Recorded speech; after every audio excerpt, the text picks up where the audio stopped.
আপনি একটা ফ্ল্যাট জিতছেন।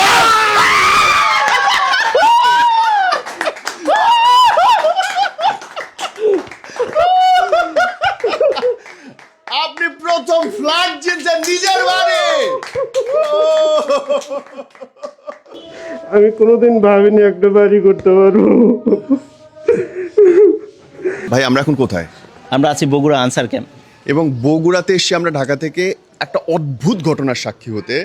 আমি আর ভাই এসছি একজন ভদ্রলোককে তার জীবনের সবচেয়ে বড় উপহারটা দিতে, এবং সেটা ভিশন এম্পেরিয়ামের এবারের number 1 gift. Right, number 1 gift. এর আগে আমরা একটা গিফট দিয়েছি গাড়ি, আর এরপরে গিফট দিচ্ছি আমরা ফ্ল্যাট। ভিশন এম্পোরিয়ামের ড্রিম হোম অফার সিজন 2 প্রথম ফ্ল্যাট বিজয়ী।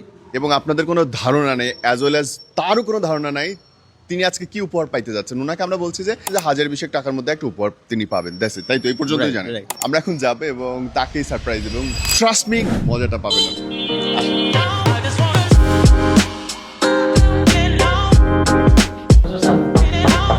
কেমন আছেন? আমি আপনার একজন ভক্ত করি, মানে আমার হোপ যে আমি যদি আর যে কিবরিয়া অথবা আর যে নীরব ভাইয়ের সাথে আমার দেখা হইতো, অনেক মিস করি। এবং ভালো আছেন? ভাই আসেন, বাসে আসেন। ও মাই গড, আরে না ভাই, খোলা লাগবে না। আমার তো থাকার জায়গা হয় না, আমার বাবা মা ছেলে মিসেস থাকে, আমি এখানে ঘুমাই। বউ বাচ্চা ভেতরে থাকে? জি, Okay. বাবা মা থাকে আচ্ছা। এক রুমে থাকে, আমি এই ড্রয়িং এ ঘুমাই। সত্যি আপনি যে আমার বিশ্বাসই হচ্ছে না আপনি আসছেন আমার বাসায়, সিরিয়াসলি আমার খুব ভালো লাগতেছে, আমার খুবই ভালো লাগতেছে। আপনি মতো একজন মানে নাম্বার 1 সেলিব্রিটি যে ইনি হচ্ছেন প্রাণ আরএফএল-এর সবচেয়ে বড় কর্মকর্তা। আসসালামু আলাইকুম, ভালো আছেন? আমি হচ্ছে head of marketing vision emporium. জি জি, ভালো আছেন? এটা আমার বাবা। আসসালামু আলাইকুম। এটা আমার বাবা। আমার নাম বাজার নীরব। আর আমরা ডিস্টার্ব করলাম না তো আপনার বাসায় এসে? ওই নাতিদের নিয়ে একটু বের হয়েছিল। ওই যে আসলের চাইতে সুদ বড় বলে না। এটা আমার মিসেস। আসসালামু আলাইকুম। আমরা নীরব। কোথায়? মা, এই পাশে আমার মা। জি জি জি, যাই আমরা। হ্যাঁ জি, শিওর শিওর। আসসালামু আলাইকুম বাজান, সরি কষ্ট দিতেছি আপনারে। আমি আছি উপসহকারী কৃষি অফিসার হিসেবে কাহালু উপজেলায়। সরকারি। জি, আর ইনি হচ্ছে বাসার মালিক। ওরে খোদা, একটা পরিচয় করে দেই, এটা আমার বড় ছেলে, ক্লাস 3 তে পড়ে। কই পড়েন আব্বা আপনি? স্কুল অফ দ্য হোলি কোরআন। হলি কোরআন? আপনি সূরা পারেন? হ্যাঁ। কোনটা পারেন? হ্যাঁ, কোনটা পারেন?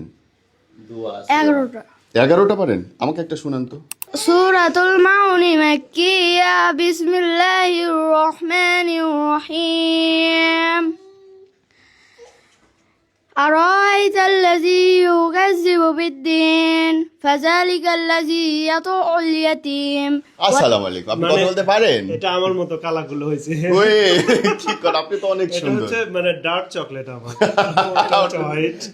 আপনি মজার মানুষ আছেন। আপনার কি মনে হয়, আপনি কি দিচ্ছেন? আমি আসলে ভাগ্যহীন মানুষ। আমি জীবনে লটারি কাটিনি কোনো।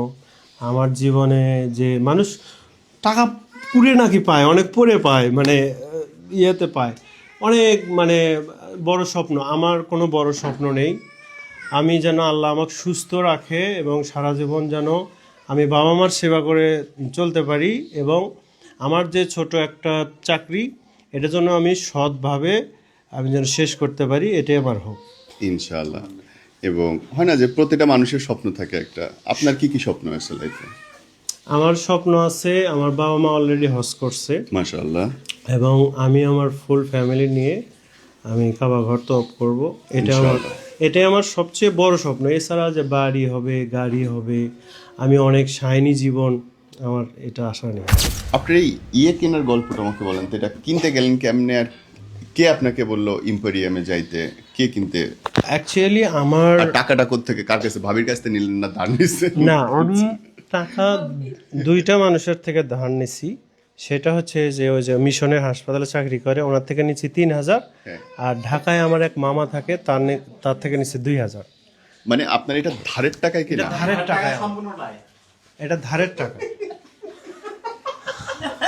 সিরিয়াসলি এটা ধারের টাকা। আমি আপনাকে বলি, আজান হচ্ছে খুব সুন্দর একটা সময়।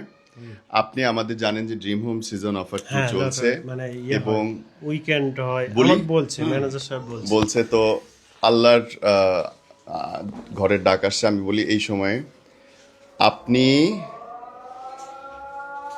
একটা ফ্ল্যাট জিতছে।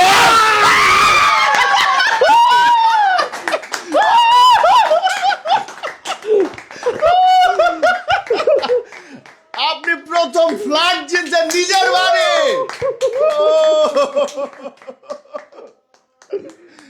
ও আল্লাহ, আমার স্বপ্ন, আমার ভাই ভাই ভাই ভাই, আমার স্বপ্ন, ও আমার স্বপ্ন। ভাই আপনার আর ভাড়া বাসায় থাকতে হবে না ভাই। আরফেল, প্রাণ আরফেল আপনার জন্য বাড়ি করে দিচ্ছে, ফ্ল্যাট করে দিচ্ছে ভাই। আমি কোনোদিন ভাবিনি একটা বাড়ি করতে পারবো। এটা আসলে মানে আসলে এক্সাইটেড একটা বিষয়। মানে আমি ভাই আপনি আপনি আল্লাহর অনেক প্রিয় বান্দা। আপনি মানবের অনেক অনেক সেবা করছেন। এখনো কষ্ট আছে, তো আপনার- ম্যানেজ হিসেবে যথেষ্ট ভালো। আপনার কষ্টের দিকে আল্লাহ তাকাইছে ভাই। এমন ভাই সাবধান, নিজের ফ্ল্যাট ভাই, নিজের ফ্ল্যাট। অনেক মানে আপনার বাসা ভাড়া দেওয়া লাগবে না, আপনারা কেউ কোনো কথা কইতে পারবে না ভাই। নিজের ঠিকানা, সন্তানের জন্য নিজের বাপের বাড়ি। লাগতেছে ভালো। খুব ভালো লাগতেছে আমার, আসলে ভাষা নেই। আমরা ফুলটা যে আমার মা বলতো যে মানুষ বড়লোক হয় এক চরে, এক হচ্ছে পরে। আমি মার প্রত্যেকটা কথা ফলো করে চলি এবং মা বলছে যে সবসময় সৎ পথে থাকবা, বাবার মতো হওয়া, আদর্শ হওয়া, ঠিক আছে, দশের সালাম পাওয়া, ঠিক আছে। আমি সব সময় আমার মায়ের মানে প্রত্যেকটা সেন্টেন্স আমার জন্য ইন্সপিরেশন, ঠিক আছে। আমি সবসময় মায়ের কথা আমি শুনে চলি। আমি মানে আমার মায়ের মানে কথা ছাড়া আমি কোনো দিকে যাই না। মাকে এইরকম সালাম করে আসার আগে ভাবি নিজের বাড়ি কেমন লাগতেছে? অনেক ভালো, বুঝাতে পারবো না। আল্লাহ যে কিভাবে রিজেক্ট মিলেছে সেটা আমি জানি না। আল্লাহর কাছে হাজার হাজার শুকরিয়া। আপনার জামাই অনেক ভালো মানুষ হবে। অনেক ভালো, ওর মতো মানুষ হয় না। ওকে চিন্তা পায়ে করেন। আমি অনেক খুশি। আমরাও খুশি। এবং আমরা মানে অবাক লাগছে ভাই। ধরেন অন্তত পক্ষে লাখখানেক মানুষ, লক্ষাধিক মানুষ বা প্রায় কোটি মানুষ, 18 কোটি মানুষের মধ্যে আপনি আল্লাহর তরফ থেকে বাছাই করা একজন মানুষ যিনি নিজের ফ্ল্যাট পাইলেন আমাদের সিজন 2-এ। সো আসলে ওনার দরকার ছিল, উনি এত ভালো আমি আবুকেও বলছি যে আপনার বাসাতে তো একজন ভাড়াটে চলে গেল। কালকেও ভালো হলে আমার নিজের ভালো লাগবে। আর উনি তো আসলে ভালো মানুষ। জি, জি, জি। আমার বাসায় 1 বছর হয়নি, তাই না? কিন্তু ওনার অ্যাটিটিউড অনেক সুন্দর, অনেক ভালো, অনেক জেন্টেল। ভাবি আর এখানে এসে তো আমরা নিজের বাসার মনে করি, কারণ উনি এখন অনেক নিজের ভালো। বাসায় উঠে যাবা তুমি। ফুলটা দেন একটা, আমরা ফুল নিয়ে এসেছিলাম। আমরা আসছি রাত্রিবেলা, রওনা দিছি জি এবং শুধু আপনার সাথে দেখা করার জন্য। অনেক কষ্টে, অনেক কষ্টে, কিন্তু আপনি আসছেন। আমি তো গরিব মানুষ, আমি তো খাওয়াতেও পারবো না। কি খাওয়াবো আপনাকে বলেন, কি খাবেন? বগুড়ার এক চিলতে দই খাওয়াতে পারবো। আমি আপনার বাসায় ফ্ল্যাটে আপনি যখন উঠবেন, আপনার ফ্ল্যাটে ভাবির হাতে রান্না খাইতে আসবো। অবশ্যই ভাবি অবশ্যই। খাওয়াবা না তুমি? না, এই কথা যেন ফাঁকিতে পরিণত না হয়। না, এই